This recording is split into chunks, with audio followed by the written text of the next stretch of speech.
Assalamualaikum warahmatullahi wabarakatuh. Waalaikumsalam warahmatullahi wabarakatuh. Bismillahirrahmanirrahim. Alhamdulillahi rabbil alamin. Wassalatu wassalamu ala ashrafil anbiya'i wal mursalin, imamil muttaqin, sayyidil ghurril muhajjalin, wa ala alihi wa ashabihil mujahidin at-tahirin, amma ba'du. Saudara-saudara kaum muslimin rahimakumullah, seorang muslim adalah seorang yang berpandangan luas, berjiwa lapang. Maksudnya apa? Tujuan jangka pendek dan jangka panjang ini harus dia raih kedua-duanya. Ini yang oleh Al-Quran diajarkan agar setiap muslim mencapai fid dunya hasanah wa fil akhirati hasanah. Kebaikan di dunia, kebaikan di akhirat, itu arti hasanah. Jangan macam orang dulu punya istri dua pergi haji. Yang satu yang muda istrinya namanya Hasanah, yang satu namanya Khadijah. Waktu tawaf keliling Ka'bah, si suami ini nggak bisa doa apa-apa kecuali Rabbana Atina itu. Tiap putaran Rabbana Atina fid dunya hasanah wa fil akhirati hasanah. Putaran kedua Rabbana Atina fid dunya hasanah wa fil akhirati hasanah. Ini istri tuanya yang namanya Khadijah dengerin aja. Akhirnya di satu saat dia colek suaminya, "Bang, mentang-mentang Hasanah bini muda disebutin melulu, saya dong disebutin dalam doa." "Iya dah, ntar putaran selanjutnya." Suaminya blow on juga. Putaran kedua dia baca Rabbana Atina fid dunya hasanah wa fil akhirati Khadijah.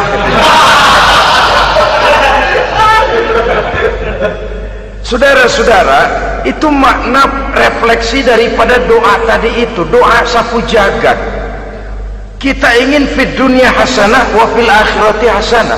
Tujuan jangka pendek dunia tercapai, tujuan jangka panjang akhirat dan ridho Allah juga tergapai.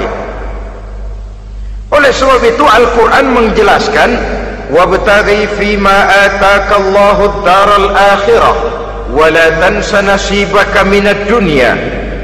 Dengan karunia yang diberikan Allah kepadamu, carilah bahagia akhirat. Wala tansa nasibaka minad dunya, tetapi jangan lupakan bagianmu dalam kehidupan di dunia ini. Cari akhirat, utamakan akhirat dengan tidak usah melupakan jatahmu di dunia. Kenapa saya katakan seorang muslim berjiwa besar? Sebab andai kata dia gagal mencapai tujuan jangka pendek, andai kata dia gagal di dunia, dan dia oleh Islam diajarkan jangan sampai gagal, tapi andai kata dia gagal, dia masih punya tujuan jangka panjang, akhirat dan ridho Allah. Dia masih bisa menghibur diri, biarlah di dunia kita sederhana, bahkan biarlah susah di dunia, asal di akhirat kita bahagia. Orang yang tidak punya pandangan hidup semacam ini, sorgalah dunia ini, segalanya telah tertumpu di sini. Bila umurnya selesai, ajalnya datang, selesai sudah sorganya sampai di situ, dan dia tidak punya pengharapan lain di belakang itu. Maka seluruhnya bertumpu pada kehidupan di dunia, padahal dunia seperti air laut, makin diminum makin haus, makin kering tenggorokan. Dunia yang diperturutkan menyeret manusia ke dalam lingkaran setan, terjebak dalam sifat yang namanya tamak bin rakus alias serakah.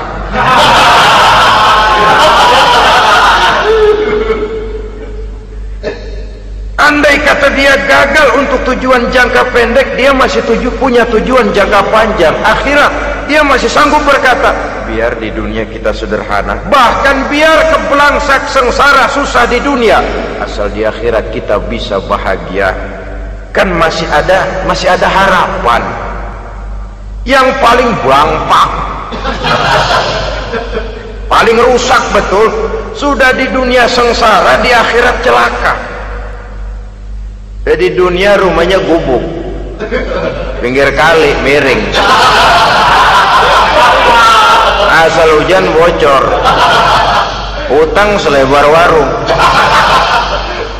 Bayang kagak, ngaji enggak, puasa enggak, saban malam merit mulu.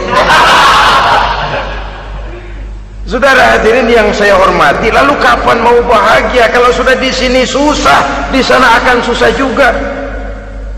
Ini yang pertama, seorang muslim, seorang yang optimis, berjiwa besar, luas pandangan. Kegagalan dia dalam jangka pendek tidak menyebabkan dia melupakan tujuan jangka panjang. Yang kedua, positifnya apa? Cara dia mencapai tujuan jangka pendek diwarnai oleh keyakinan adanya tujuan jangka panjang. Dia memang benar cari harta, tapi karena dia yakin ada akhirat, Allah ridho apa tidak. Ini positifnya. Saya memang cari duit, tapi dengan cara ini Allah ridho apa tidak. Saya memang ingin berpakaian yang rapi, tapi dengan tidak menutup aurat begini, Allah ridho atau tidak. Saya memang bergaul menghormati teman, tapi terjebak dalam minuman keras karena menghormati teman, Allah ridho apa tidak. Ini orang yang punya tujuan jangka panjang. Segalanya diberikan bingkai dengan pertanyaan, Allah ridho atau tidak. Keyakinannya terhadap tujuan jangka panjang mewarnai gaya hidupnya di dunia ini, mencapai tujuan jangka pendek tadi. Mau minum, Allah ridho apa enggak ini? Mau makan, yang saya makan Allah ridho apa enggak ini? Pendeknya apapun yang mau dia kerjakan, karena dia punya keyakinan tujuan jangka panjang, dia selalu menimbang terhadap ridho Allah tadi. Jadi tanpa prestasi ibadah, kita nol besar dalam pandangan Allah. Ini nilai manusia yang hakiki di sini. Ini makna inna akramakum indallahi atqakum.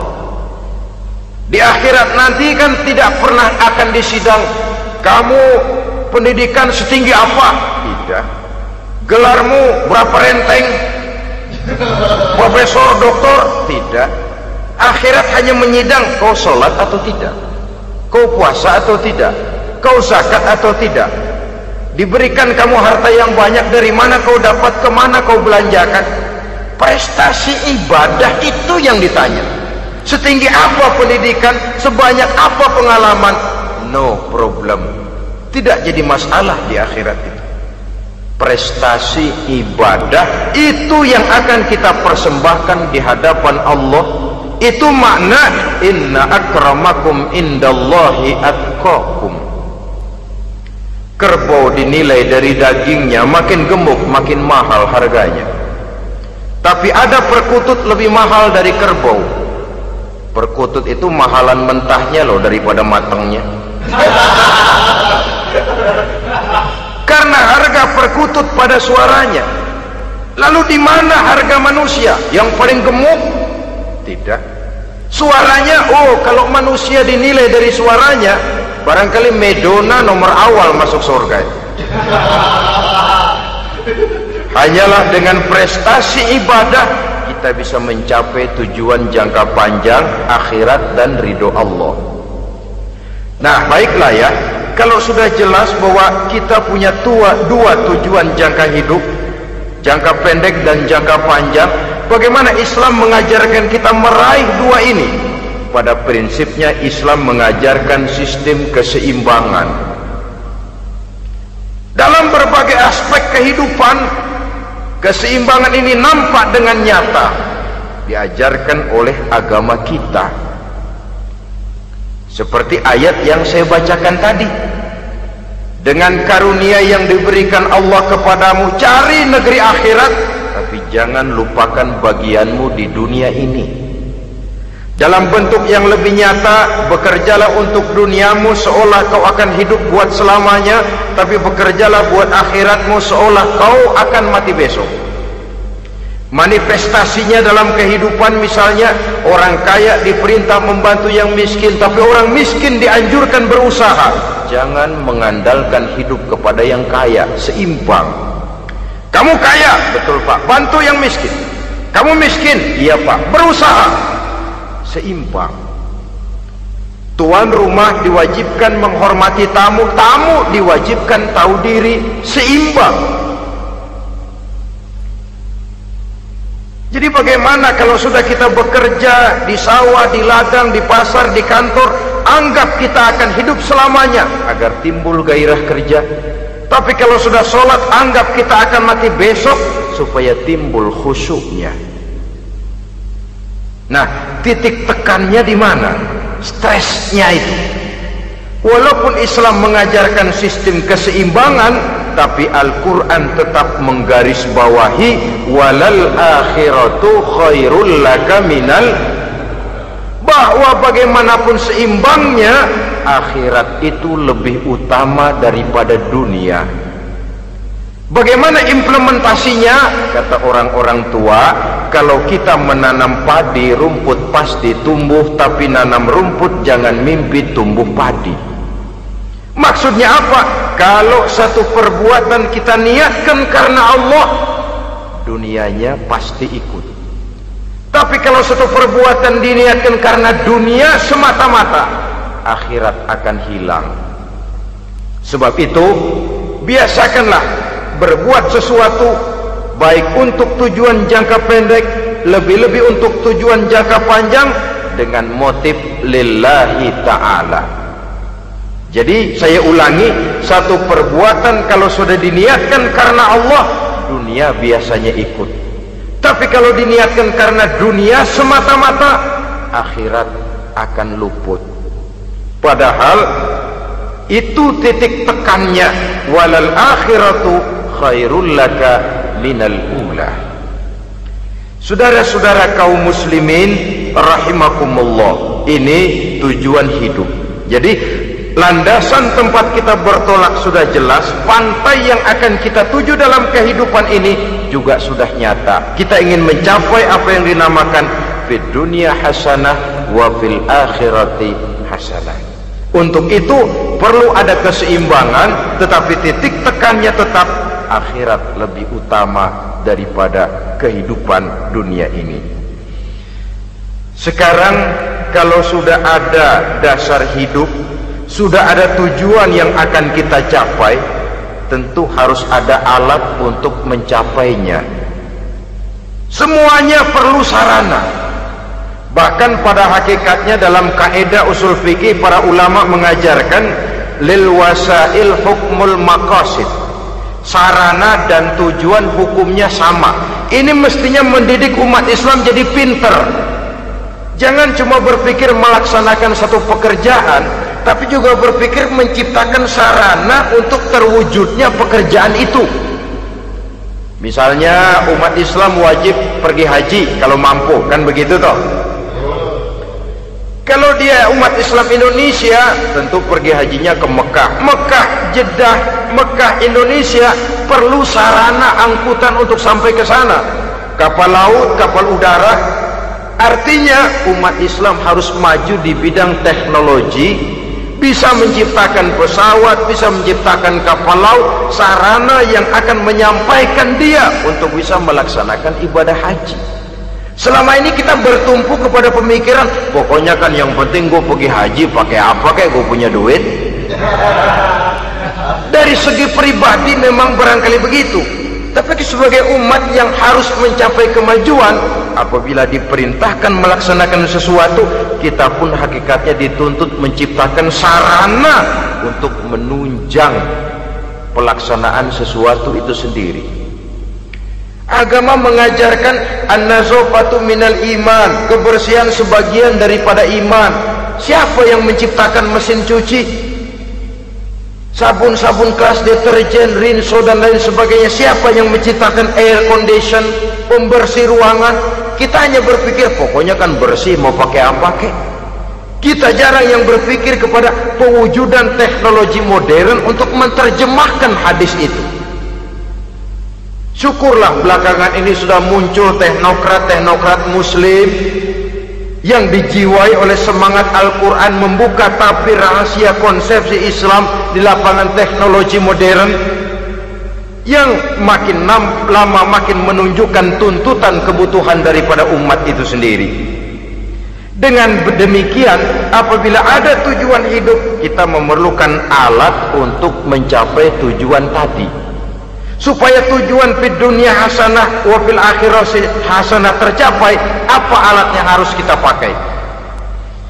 Kita lihat surah At-Taubah ayat 111 memberikan jawaban. Innallaha ashtara minal mu'minina anfusahum wa amwalahum bi anna lahumul jannah. Sesungguhnya Allah telah membeli dari orang-orang beriman diri mereka, harta mereka, bahwa sesungguhnya bagi mereka adalah surga. Coba kita simak ayat ini sejenak, akan nampak dengan jelas bahwa ayat ini hakikatnya merupakan satu transaksi yang nyata benar antara kita dengan Allah. Transaksi jual beli sudah terjadi, dan itu langsung dengan Allah, tertuang dalam pernyataan Quran. Pembeli Allah, penjual kita orang-orang beriman, dagangannya adalah anfus dan amwal, harganya adalah surga. Itu sudah tanda tangan pernyataan kita siap jual beli ya Allah. Apalagi baiat kita apa? Inna solati wa nusuki wa mahyaya wa mamati lillahi rabbil alamin. Solatku, ibadahku, hidup dan matiku cuma untuk Allah Tuhan seluruh sekalian alam. Minimalnya 5 kali sehari semalam baiat ini kita ulang dan kita ulang. Kenapa lalu kita tidak konsekuen? Dalam konteksnya dengan persoalan, maka alat hidup kita itu ada 2. Pertama, anfus. Ini bentuk mufrad dari jamaknya, bentuk jamak dari mufrad nafsun. Biasa diterjemahkan dengan diri. Yang dimaksud dengan diri adalah kepribadian. Yang dimaksud dengan kepribadian ialah kekayaan yang kita miliki dalam kepribadian kita. Artinya bisa tenaga, pikiran, konsep, gagasan, wewenang, ide, pangkat, jabatan, kemampuan, keahlian, skill, itu semuanya masuk ke dalam anfus, diri. Sedangkan amwal bentuk jamak dari mufrad malun, biasa diterjemahkan dengan harta. Pengertian di sini ialah seluruh bentuk-bentuk materi yang berada di bawah kekuasaan kita. Bisa rumah, bisa uang, bisa tanah, bisa kebun, bisa pabrik, bisa peternakan, itu semuanya amwal.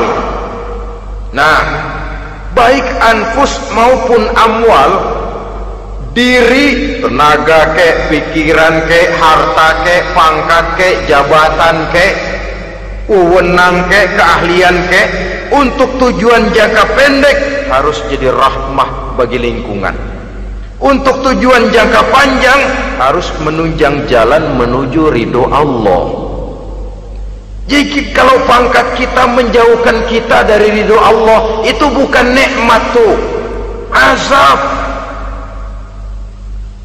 Punya pangkat bukan melakukan kebaikan, malah melakukan kejahatan, setidak-tidaknya berdiri di belakang kejahatan, melindungi perbuatan-perbuatan munkar. Dalam kelas kakap melindungi korupsi, dalam kelas teri jadi backing tukang koprok. umpamanya itu sudah menyalahi. Alat tidak digunakan untuk mencapai tujuan, itu untuk tujuan jangka pendek. Lalu amwal, harta, uang, tanah, rumah, kebun, untuk tujuan jangka pendek harus menjadi rahmah bagi lingkungan. Sedang untuk tujuan jangka panjang baik diri maupun harta harus menunjang jalan menuju ridho Allah, harus meningkatkan prestasi ibadah kita kepada Allah Subhanahu wa ta'ala.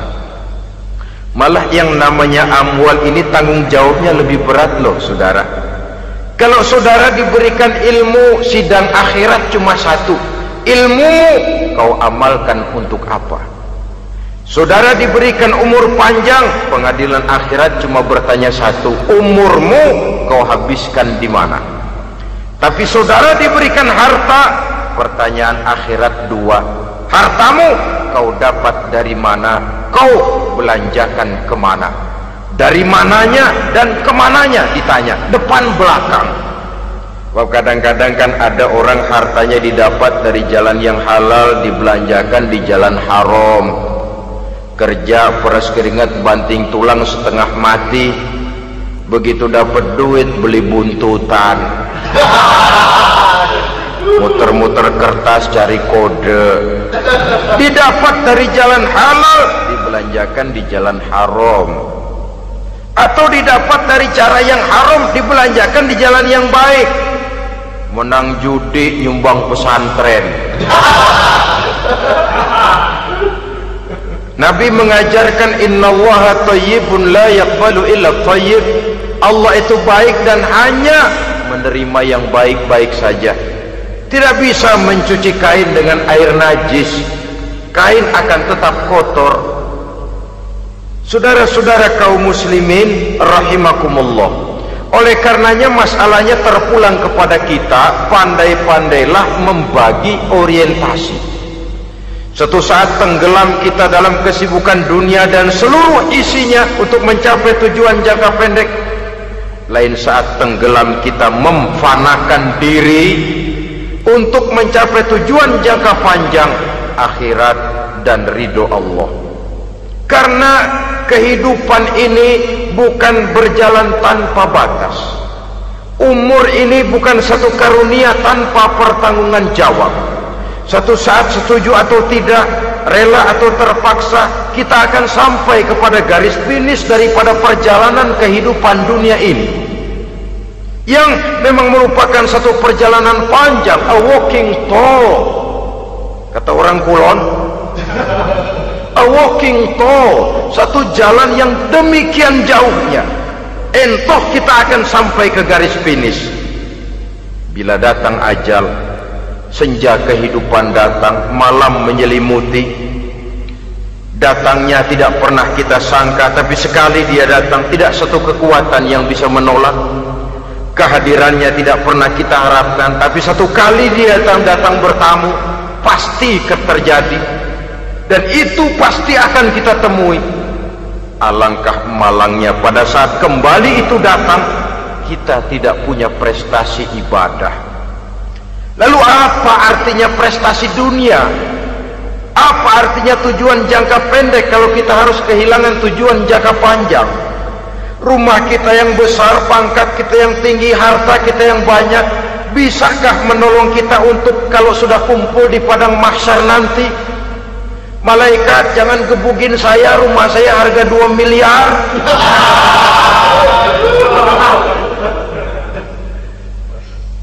Sudahlah malaikat, damai saja, itu Rolls Royce saya. Pakai saja malaikat, pakai. Kata malaikat, gue budak, gue nggak butuh gituan. Hanya prestasi ibadah yang bisa menyelamatkan kita pada kondisi semacam itu. Jadi oleh karena itu saudara-saudara, biar di dunia ini rumah kita besar, mobil bagus, uang banyak, pabrik ada, usaha lancar, asal di akhirat masuk surga aja, nggak apa-apa. Daripada di dunia sengsara, di akhirat neraka, senangnya kapan? Sudah di sini sengsara, di sana keblangsak. Itu yang orang-orang tua bilang lacur kuda namanya. Pelan dipecut, kenceng digentak, setengah mati, serba salah. Kuda kalau bisa ngomong, gue setengah mati, serba salah.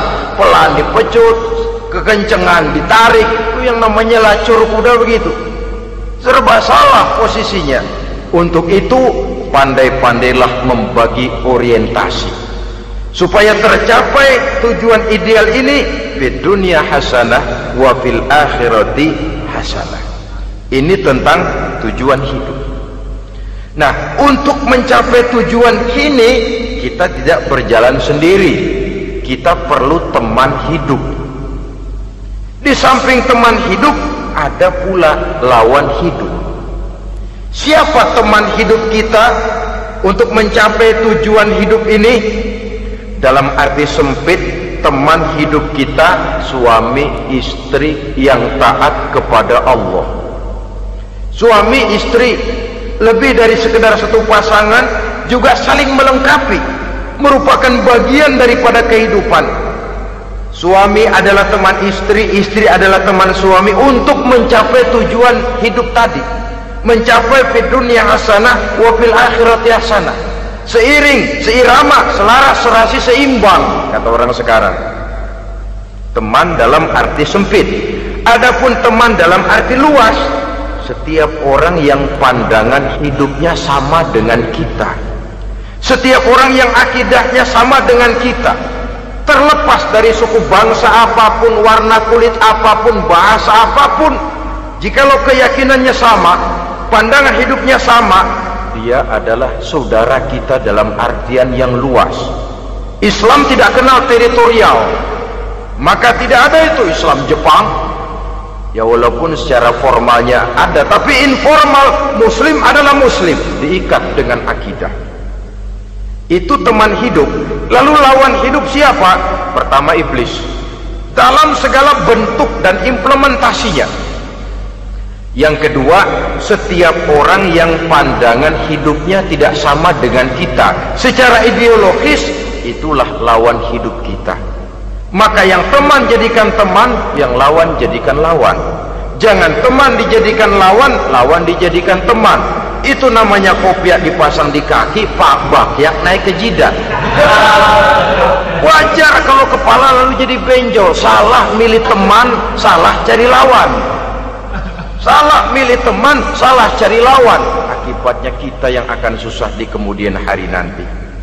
Saudara-saudara kaum muslimin rahimakumullah, oleh karenanya pandai-pandailah dalam hidup ini. Yang teman jadikan teman, yang lawan jadikan lawan. Kalau lawan kita jadikan teman, sementara teman kita jadikan lawan, dan itu yang banyak terjadi dalam praktek kehidupan, kita tidak akan bisa mencapai tujuan karena akan tertarung di kaki sendiri. Nah, ini sajalah yang kita bicarakan pada pertemuan kali ini. Mudah-mudahan ada manfaatnya. Terima kasih atas segala perhatian. Mohon maaf atas segala kekurangan. Usikum wa nafsi bitaqwallah. Wassalamualaikum warahmatullahi wabarakatuh.